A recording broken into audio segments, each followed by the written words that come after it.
Bismillahirrahmanirrahim. Assalamualaikum warahmatullahi wabarakatuh.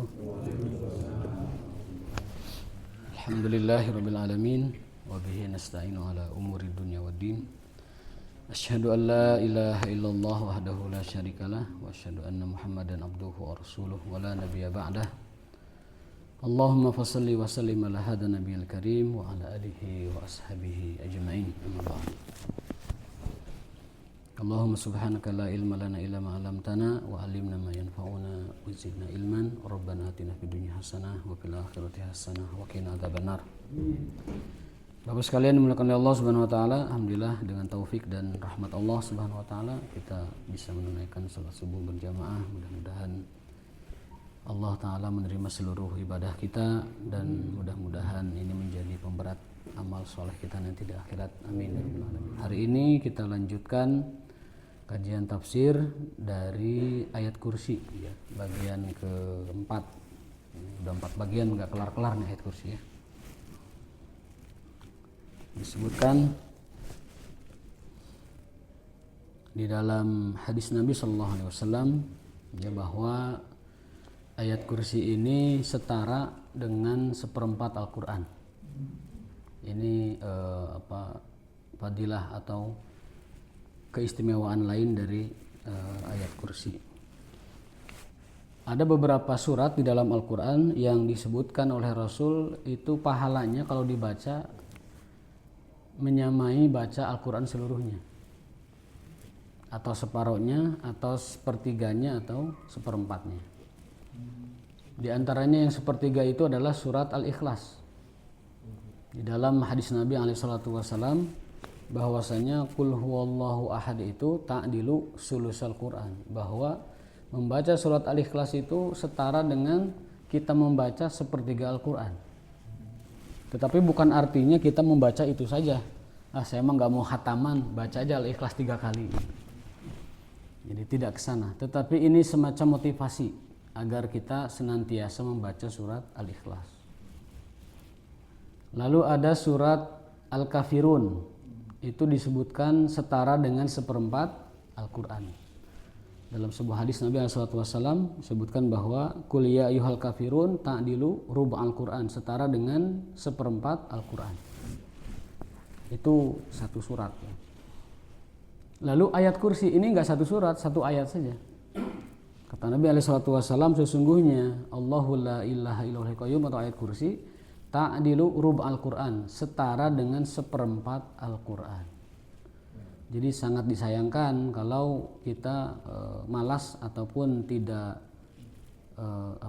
tidak rajin membaca ayat kursi. Kalau bahasa Sundanya mah kermah kita teh tarah hatam Quran teh. Ya, minimal surat-surat pilihan yang tadi disebutkan ataupun ayat yang tadi baru disebutkan itu kita jaga supaya pahala 1/4 Al-Quran itu kita dapatkan. Kan lumayan kalau tiap hari kita membaca ayat kursi sampai 4 kali, itu kan setara dengan khatam untuk pahalanya ya. Untuk pahalanya. Untuk baca sholat juga sama. Di luar sholat juga sama. Apalagi kalau dibacanya setelah sholat. Di dalam hadis yang pernah kita baca kemarin ya, minggu lalu, bahwasanya barang siapa man qara'a ayatal kursi, barang siapa yang membaca ayat kursi baina duburi kulli sholah, di setiap selesai sholat, kana bainahu wa bainal jannati ilal maut, laisa bainahu wa bainal jannati ilal maut, tidak ada yang menghalangi antara dia dengan surga kecuali kematian saja. Artinya orang yang mendawamkan baca ayat kursi setelah sholat, setelah setiap kali sholat, inda kulli duburi sholah, itu dia dengan surga itu hanya terhalang kematian. Artinya kalau dia mati, meninggal dunia, itu masuk surga. Jadi bahasa mati itu bahasa Quran itu. Bahasa Quran. Kalau kita kan seolah-olah mati itu kasar, meninggal itu halus gitu ya. Dalam bahasa Indonesia gitu. Dia mati gitu. Seolah-olah kasar kan. Yang sopan itu dia meninggal gitu. Padahal dalam Al-Quran, dalam hadis ya sebutannya ya mati gitu. Dari bahasa Arab mata ya mutu. orangnya disebut mayit, masdarnya disebut maut. Kullu nafsin dha'iqatul maut. Dalam hadis idza mata ibnu Adam, kalau mati anak Adam. Jadi itu justru bahasa yang sebenarnya mati itu. Namun kita perhalus menjadi meninggal. Apalagi anak modern sekarang di netizen itu bukan lagi meninggal, Pak, meninggoy. Disebutnya itu meninggoy gitu. Mati juga bukan mati disebut anak modern sekarang itu. Metong disebutnya itu. Nah, ini apa ya? Mengurangi makna mati sebagai sebuah sesuatu yang harusnya kita waspadai gitu. Harus waspadai. Rasulullah SAW bersabda, "Ittaqu hadimil ladzat." Waspadailah oleh kalian penghancur kenikmatan. Ya. Waspadai oleh kalian penghancur kenikmatan. Apa itu penghancur kenikmatan atau hadimil ladzat? Penghancur kelezatan. Lazat itu lezat dari bahasa Arab ya. Itu kematian. Maka istilah mati itu istilah yang sebenarnya penyebutannya, tapi karena bahasa Indonesia mengenal bahasa halus, bahasa kasar, jadi diganti dengan meninggal. Ya. Dirubah lagi meninggoy, dirubah lagi jadi metong sekarang. Jadi ini tidak tepat ya, istilah-istilah seperti itu. Nah, ayat kursi jika kita baca rutin tiap setelah selesai sholat, maka jaminannya surga. Kalau dia dibaca dalam keadaan mutlak itu tidak dibatasi waktu dan tempat, kita baca kapan saja, itu setara dengan 1/4 Al-Quran ya. Apalagi dengan Al-Ikhlasnya, itu 1/3 Al-Quran.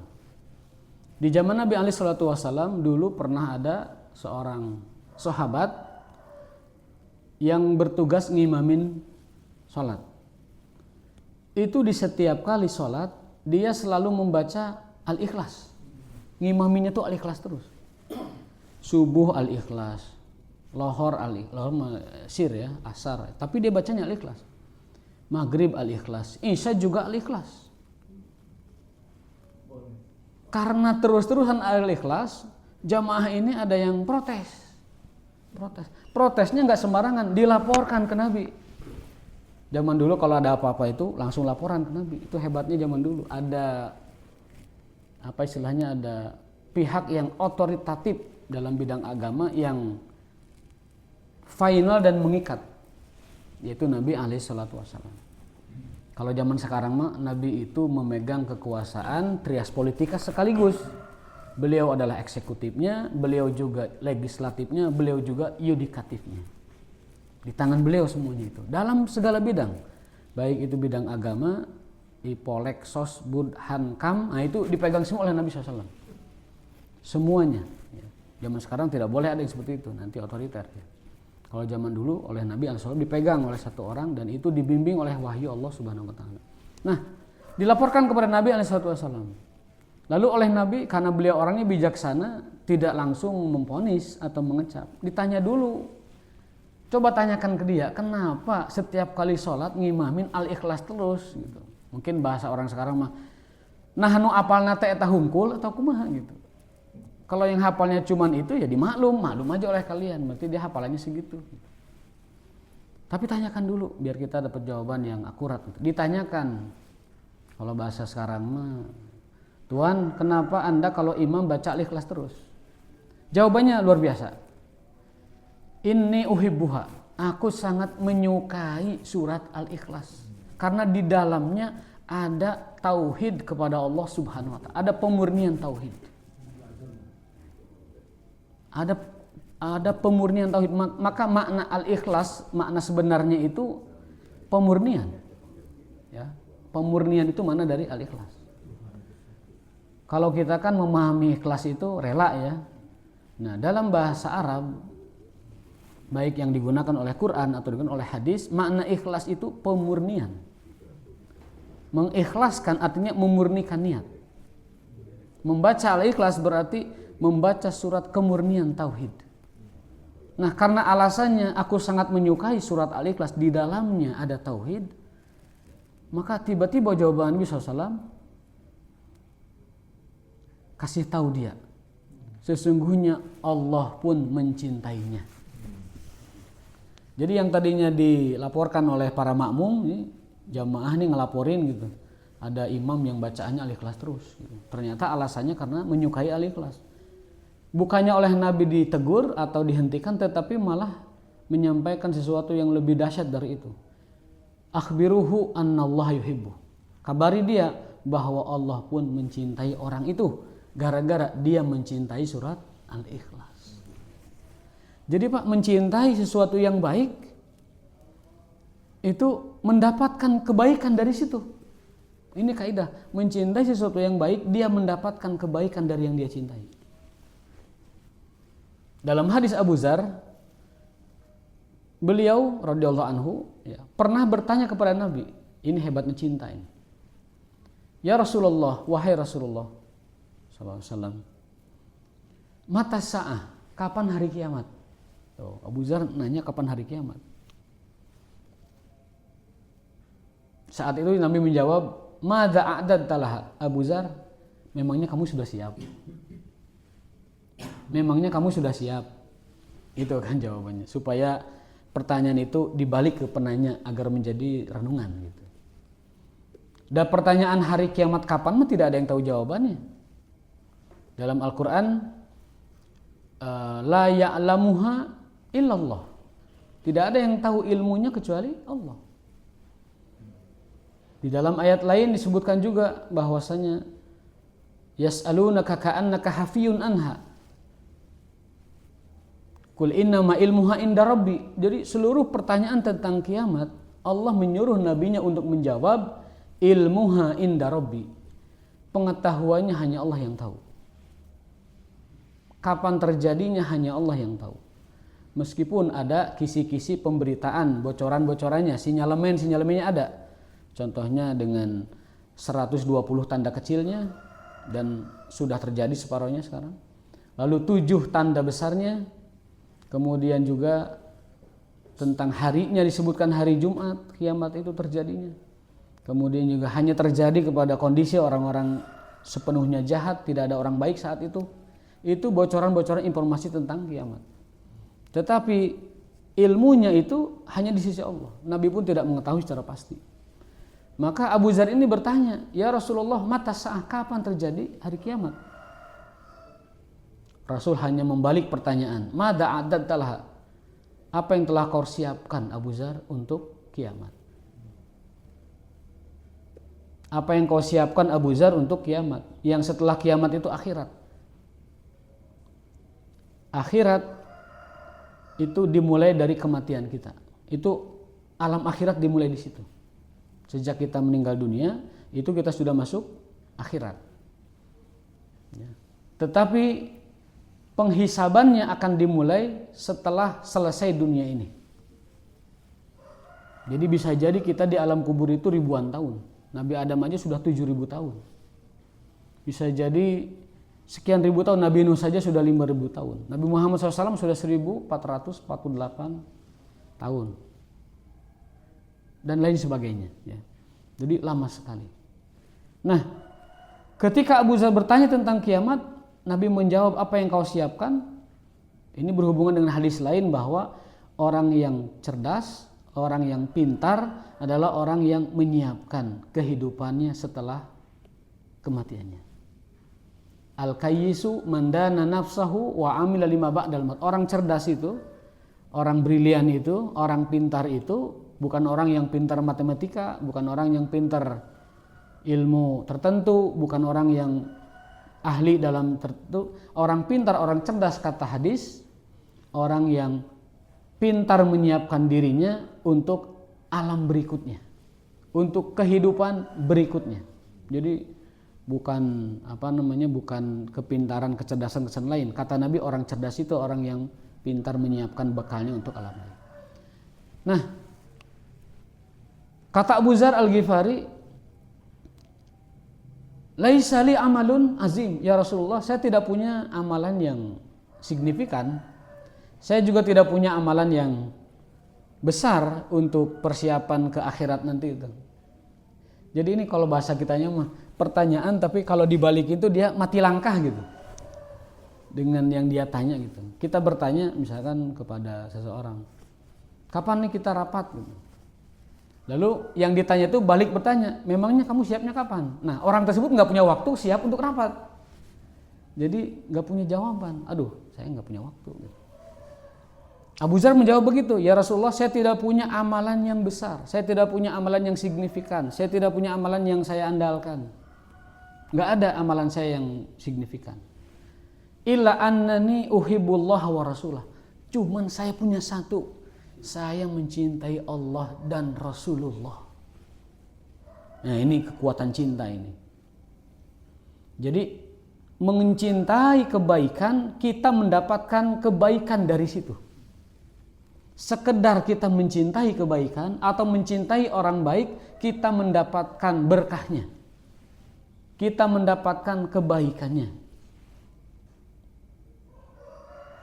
Setelah Abu Dzar menjawab bahwa aku tidak punya amalan yang besar, hanya satu saja, aku mencintai Rasulullah.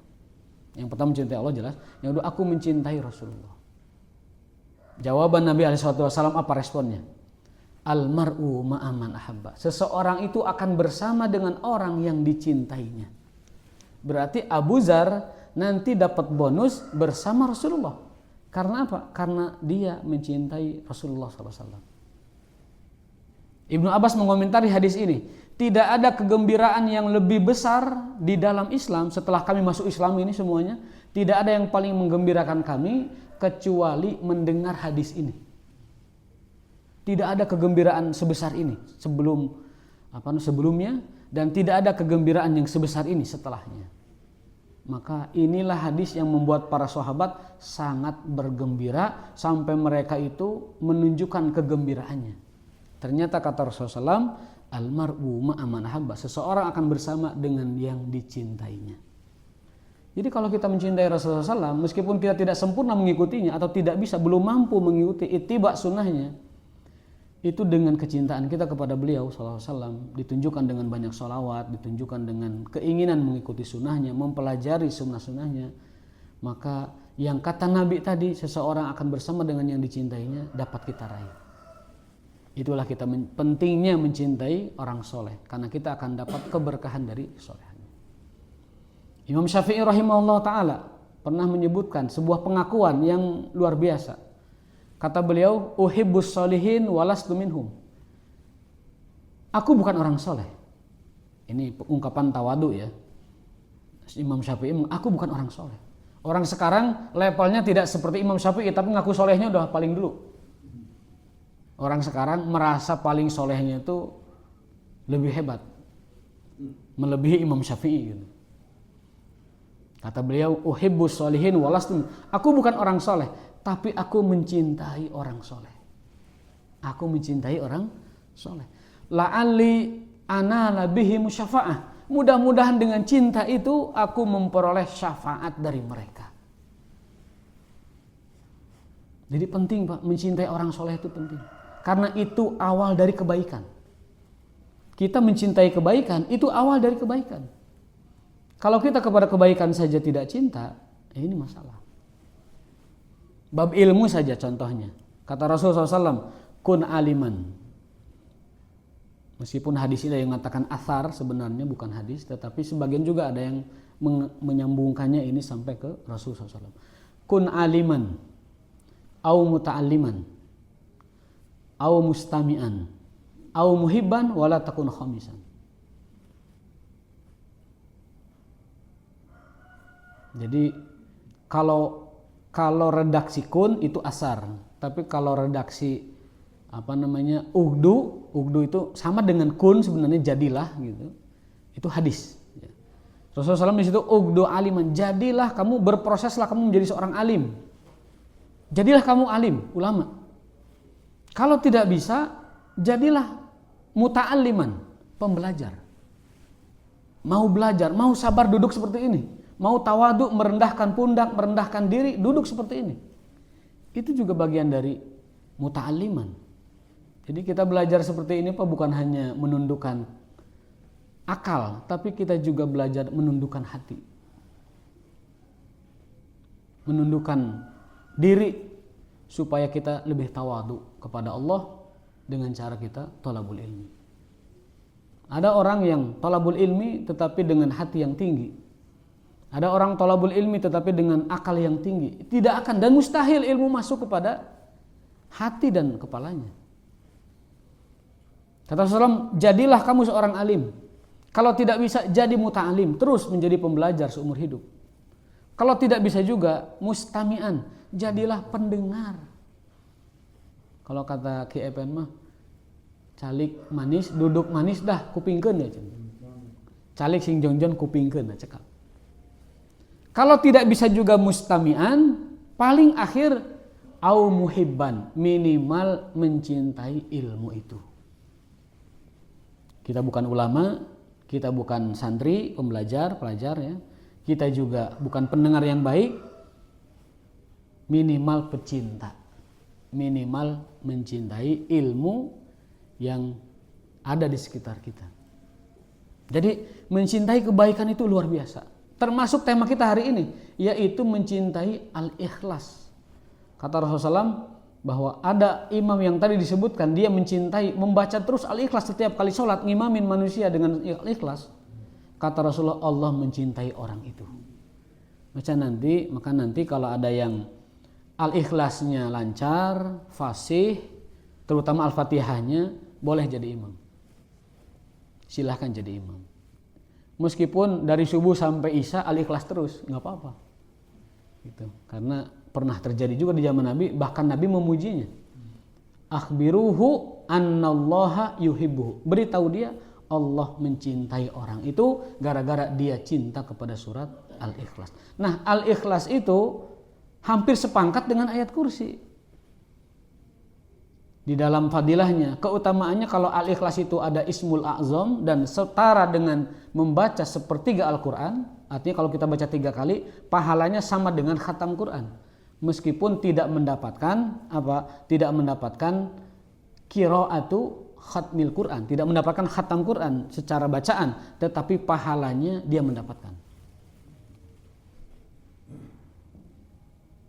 Nah, ayat kursi setara dengan 1/4 Al-Quran. Jadi kalau kita baca ayat kursi 4 kali dalam sehari, apalagi 5 kali, itu setara dengan khatam Quran plus 1. Plus 1/4 lagi membaca Al-Quran. Jadi itu kelebihan lain, keutamaan lain dari ayat Al-Kursi. Saya akan bacakan hadisnya. Nabi SAW bersabda bahwasanya hadisnya yang satu lagi ya. Bahwasanya ayat Al-Kursi ta'dilu rub Al-Quran. Sesungguhnya ayat kursi itu setara dengan 1/4 Al-Quran. Nah, kita lanjutkan ya.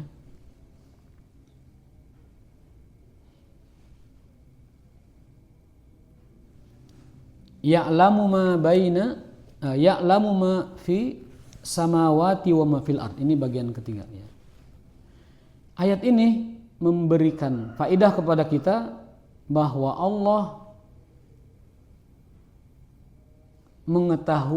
maha mengetahui secara detail, secara teliti apa-apa yang ada di langit dan di bumi, di alam semesta ini.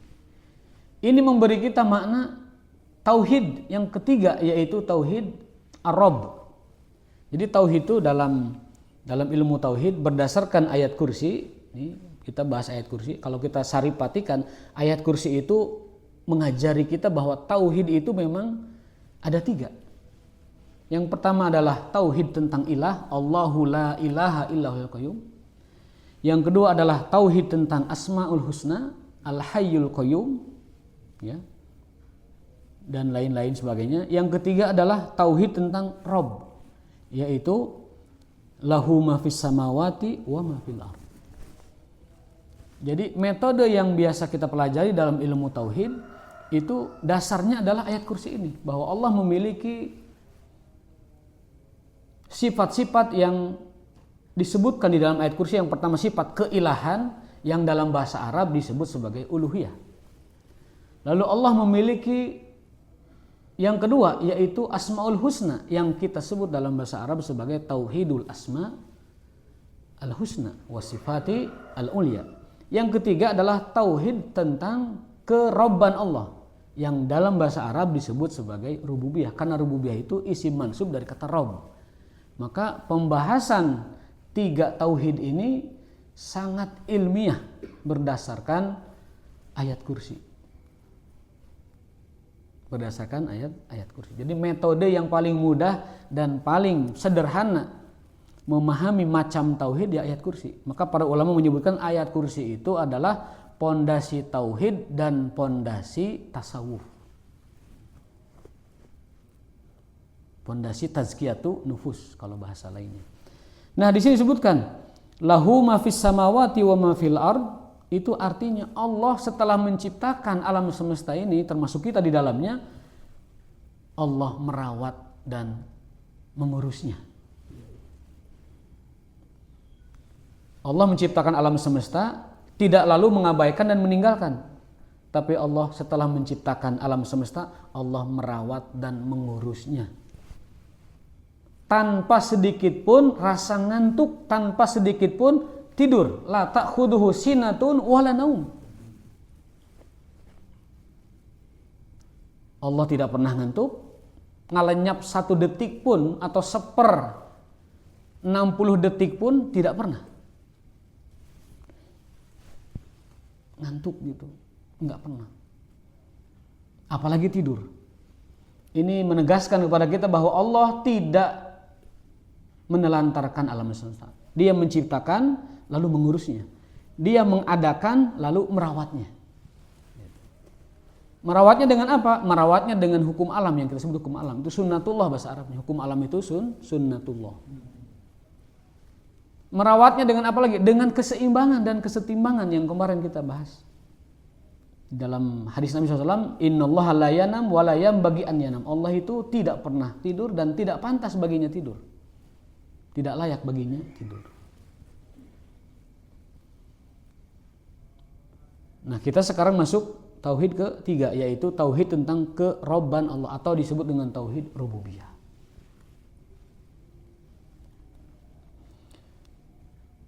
Yakni mengimani Allah Ta'ala dari sifat dia sebagai Rabb, merawat, mengurus, dan juga mengelola alam semesta ini.